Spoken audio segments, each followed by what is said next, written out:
Agora, no Jornal Brasil Atual, nós vamos conversar com o advogado, professor de Direito da Universidade de Fortaleza, doutor Marcelo Shoa. Muito bem-vindo, professor.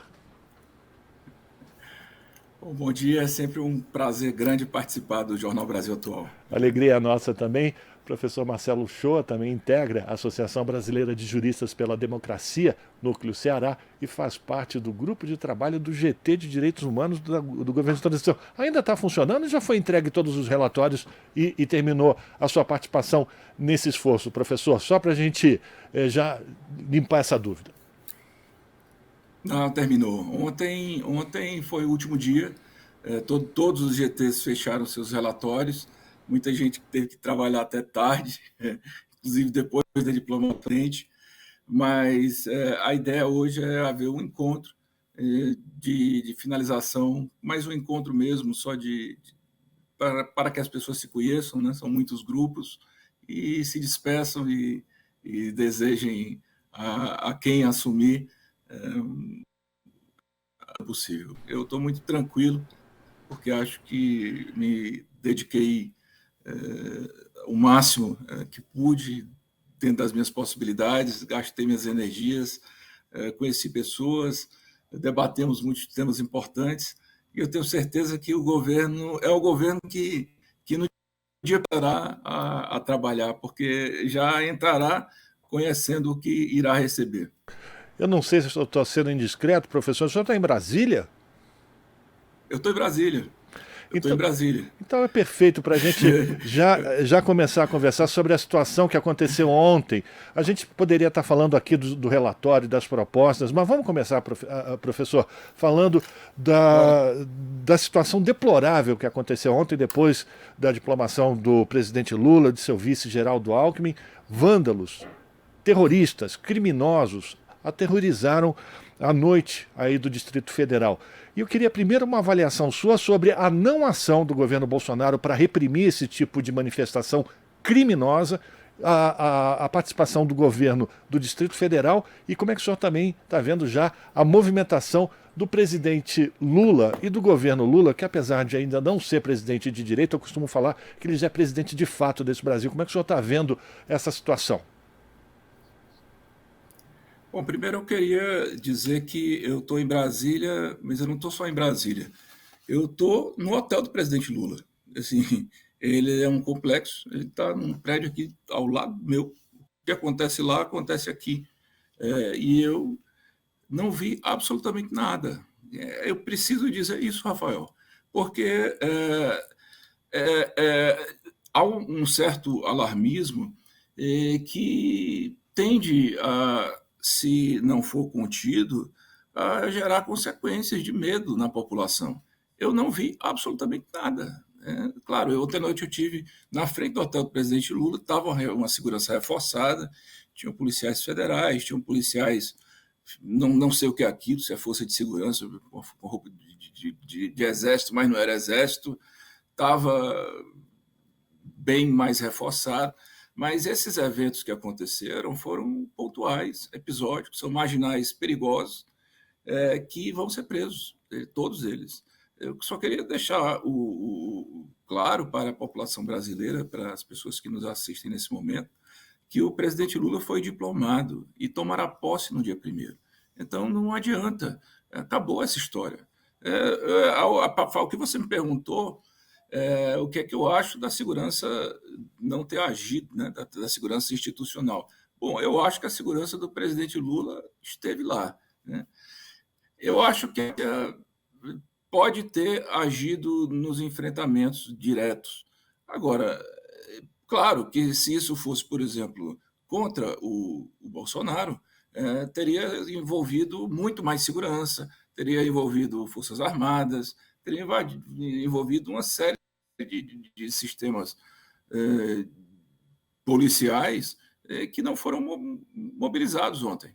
Assim, me impressionou muito ter à noite escutado tanta coisa na televisão e não ter escutado o ministro da Justiça atual falando, né? Ou o próprio presidente. Essas pessoas simplesmente estão deixando acontecer, né? Estão deixando acontecer para ver se o pavio queima e estoura a bomba. Mas a gente não pode deixar o pavio acender. É o que eu estou dizendo. Eu queria ter a matéria mostrando o outro lado. Eu estou aqui olhando, mostrando o quarto, eu tenho uma vista. Mas aí a iluminação ia ficar muito ruim para a minha imagem. E a Narma me disse, olha, fica do outro lado que é melhor. E é mesmo, mas eu queria te mostrar, porque Mas vocês precisam ver isso. Né? Não tem... pode mostrar, Não, professor, pode mostrar, fica à olha, é vontade. uma loucura, Rafael. Realmente é difícil. Agora, professora, aqui comigo tem a Larissa Bora, nossa colega aqui de bancada, e ela quer fazer uma pergunta para o senhor exatamente sobre essa situação, inclusive com Flávio Dino. Bom dia, professor. Bom Bom, dia, querida. com Dino no Ministério da Justiça, o futuro ministro já mencionou que, como uma das suas primeiras propostas, vai rever as regras e regular os clubes de tiro e também mudar as normas sobre o arsenal existente, né, como encurtar os prazos de registros de arma. E ontem, né, a gente teve aí mais um episódio protagonizado pelos apoiadores de Jair Bolsonaro que agiram com violência. E essas manifestações violentas não são de agora. A gente sabe que uma das marcas registradas, digamos assim, do bolsonarismo é exatamente isso, expor as armas de fogo, agir com violência. Infelizmente, os casos são muitos, né? Só para lembrar, 2 que aconteceram antes das eleições, o guarda municipal Marcelo Aloísio, que foi morto a tiros durante sua festa de aniversário por um bolsonarista, e Benedito Cardoso, que também foi assassinado por um apoiador de Bolsonaro com golpes de enxada. O show, a partir disso, por que é importante que a primeira medida da pasta seja exatamente revogar o decreto sobre armas de fogo? Olha, eu estudei esse tema, eu não fui do GT de segurança, mas na área dos direitos humanos, eu relatei a parte de violência política, memória, verdade, justiça, violência política, uma sistematização das relações internacionais, alguma coisa que será objeto de revogaço. Mas na violência política é uma coisa que é sinônimo de governo Bolsonaro. O governo Bolsonaro ele já começou tendo envolto, né, com pessoas próximas ali ligadas à execução da vereadora Marielle Franco. Né, e é um governo que vem estimulando o dissenso social, a ruptura, a agressão às instituições, a verborragia na internet. E no período eleitoral, arrisco dizer que foi o período eleitoral mais violento da nossa era pós-democrática, né? Pós-Constituição de 88. Só contra o presidente Lula foram 2 atentados em eventos em que ele estaria. Um com com o candidato Marcelo Freixo, teve ameaça a Duda Salabert, teve a morte do Marcelo dentro da sua festa de aniversário. Foram vários episódios de violência que é estimulada pelo um ódio que é nutrido de dentro desse governo, que tem um gabinete chamado Gabinete do Ódio, que todo mundo sabe que existe, e o armamento das pessoas. Então, nós vamos ter que trabalhar fortemente em 2 frentes. Primeiro, na pacificação mesmo, em tentar baixar a temperatura, em tentar mostrar ao povo brasileiro que o povo brasileiro é um povo generoso e não um povo agressivo, violento, que quer a eliminação das pessoas por eliminação. E também, eu não sei bem qual será a política do ministro Flávio Dino, mas eu fico muito feliz que seja ele o ministro, porque é um homem que, quando eu fiz mestrado e minha dissertação era sobre o sistema de justiça, sobre o Conselho Nacional de Justiça, tinha acabado de ser criado, ele já era uma referência no tema sistema de justiça, tinha sido advogado, já era juiz de carreira, logo foi presidente da Associação dos Juízes Federais, deixou a magistratura para disputar governo no Maranhão com uma oligarquia, né? Venceu, governou bem de novo, elegeu o sucessor, hoje é senador da República, tem autoridade moral, intelectual, pessoal, eloquência, é respeitado, e se ele está dizendo que vai fazer isso, eu acredito piamente que ele conseguirá, porque não poderia haver um nome melhor para essas circunstâncias. Agora, o que é curioso é que a gente ouviu ministro que irá assumir no dia 1º, né, falar, e a gente não ouviu o ministro da Justiça, que ainda é ministro da Justiça, dizer absolutamente nada sobre o tema. Pois é, e é por isso que eu fico sempre dizendo que o presidente Lula já assumiu o governo desse país, apesar de ainda não de direito, né? Mas de fato a postura do presidente Lula e daqueles que já estão sendo anunciados, por exemplo, nesse momento o futuro ministro da Justiça, Flávio Dino, já mostra a importância do novo governo e a irrelevância desses que estão saindo. Mas eu queria falar sobre o trabalho que o senhor realizou, professor Marcelo Shoa, com relação ao grupo, ao GT de Direitos Humanos. Sempre foi uma das características desses governos de transição, desse período de transição, apresentar propostas, diagnósticos dentro desse fator específico, direitos humanos. Quais são as recomendações que os senhores estão passando para o futuro ministro Flávio Dino com relação a direitos humanos? É porque agora é esse o trabalho que será feito daqui para frente, né? Os ministros indicados nomearão as suas assessorias que estudarão os relatórios e farão essa interconexão. Agora, a nossa interface com a segurança é enorme, né? Porque, por exemplo, nós temos um problema de sistema penitenciário, nós temos um problema no sistema socioeducativo, nós temos um problema da violência política, nós temos problema de necessidade de educação e direitos humanos, que também tem que ser uma coisa ligada com cultura, com comunicação, com educação. Na área da segurança, nós temos uma questão de memória, verdade e justiça, de reparação, que precisa ser retomada porque foi desarticulada. É importante dizer que os direitos humanos é uma área muito, muito, muito ampla, né? Então, quando você fala nos direitos humanos, me parece que tudo que o Bolsonaro não achava importante, ele juntou e colocou na pasta de direitos humanos na mão da Damares. Hoje é Ministério da Mulher, Mulher, Família e Direitos Humanos, né?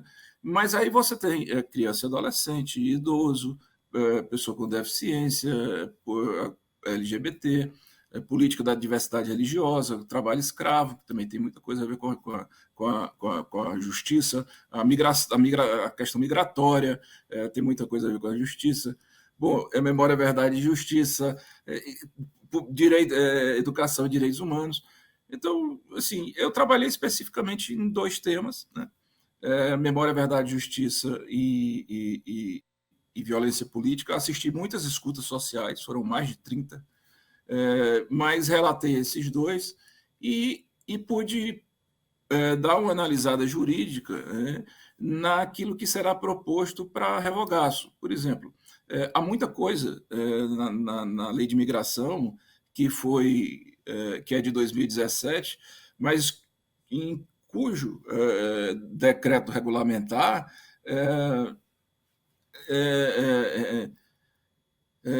dificultou a facilidade migratória. Então, tem muita coisa ali para ser revogado. Quer dizer, para você ter uma ideia, há um tratamento de acolhida, né, que só é concedido aos venezuelanos, né? Então, os afegãos ficam aí largados no aeroporto de Guarulhos, os haitianos ficam vagando pelo país. Então, assim, é muita coisa, né? Eu analisei também as questões internacionais, o Brasil, mas aí são sugestões, né, Rafael? Por exemplo, o Brasil precisa sair do Grupo de Lima, que é um grupo de extrema-direita que foi criado para fortalecer exatamente o neoliberalismo na América do Sul, capitaneado pelos Estados Unidos. O Brasil tem que, pelo contrário, o Brasil tem que fortalecer o Mercosul, o Brasil tem que retornar ao Pacto de Imigração, o Brasil tem que sair de um consenso de Genebra, que é um acordo internacional que dificulta os direitos reprodutivos e de mulheres. Então, tem muita coisa para fazer. Agora, tudo é sugestão, né? E aí passa não só pelas novas pastas, mas passa pelo presidente, sobretudo, né, com o seu diálogo social. A minha convicção eu tenho, mas Claro, O meu trabalho foi só relatar, né? Sim, fica a contribuição e agora fica a cargo do governo do presidente Lula levar à prática tudo isso que os senhores, com tanto trabalho, com tanta dedicação, estão apresentando para a sociedade brasileira como um todo, né, professor? Mas eu queria falar sobre... Tá. Agora, Rafael, Pois não. Pode falar. caixa zerado, né? Como assim? Não entendi. Desculpa? Assim, o caixa zerado. Ah, sim, sim. Não há Todas as recurso para políticas nada, de né? direitos humanos, todas as políticas de direitos humanos, elas tiveram um orçamento reduzido, elas foram a execução das políticas também foram diminuídas e a situação é muito complicada. Quem fez o relatório do relatório, eu não vi, não estudei números, né? Foi o coordenador, foi o deputado Emídio. Ele apresentou, por exemplo, contratos de aluguel de guindaste, contratos, bebedouros em cifra de milhões. Essas coisas é que precisam ser explicadas, porque que o dinheiro foi gasto dessa maneira e não foi retornado de maneira honesta para a sociedade, e por que esse país está sendo entregue com uma dificuldade econômica tão grande, se há 2 meses atrás, 2 meses não, né? Se você perguntar ao Guedes hoje, ele vai dizer que o país está ótimo. Sim, é verdade. É incrível isso. Agora, o senhor acredita que haverá condição política de responsabilizar criminalmente, inclusive, todos esses responsáveis por essa criação de terra arrasada com que estão deixando o Brasil, professor? Eu acho que tem que ser, viu, Rafael? Na verdade, nós estamos pagando hoje pelo problema de não ter, pelo problema da gente não ter cumprido o nosso papel com a história, né? Essa coisa de também colocar para debaixo do tapete e tentar apaziguar de forma facilitada e sempre tentando agradar a todo mundo, resulta que nós temos uma dívida histórica com uma situação na época da ditadura, que, porque não foi tratada da maneira como deveria ter sido, na época, hoje geram pessoas pedindo golpe militar de novo. Então, eu espero que essas pessoas sejam responsabilizadas, porque você não pode entregar a coisa pública, o controle do erário, para irresponsáveis que não fariam com o próprio dinheiro aquilo que fazem com o dinheiro público. Mas não é só o dinheiro não, sabe, Rafael? Os documentos, os papéis. Você se lembra que aquele cidadão que assumiu a Fundação Palmares disse que iria jogar fora um acervo de livros, né? Pois eles estão no controle do Arquivo Nacional, das bibliotecas, aquele um irresponsável que foi ministro da Educação há um tempo queria tirar uma obra de arte porque era uma homenagem ao Paulo Freire. Essas pessoas precisam pagar pelos erros, pelos crimes que cometeram. E digo mais, os da pandemia também, né? Não são só os crimes administrativos na gestão da coisa pública, não. A irresponsabilidade que custou a vida dizem, né, pelo menos 1/3 do número de mortes no Brasil, e nós estamos falando aí de 200 milhões de pessoas, pelo menos. De 200 mil, né?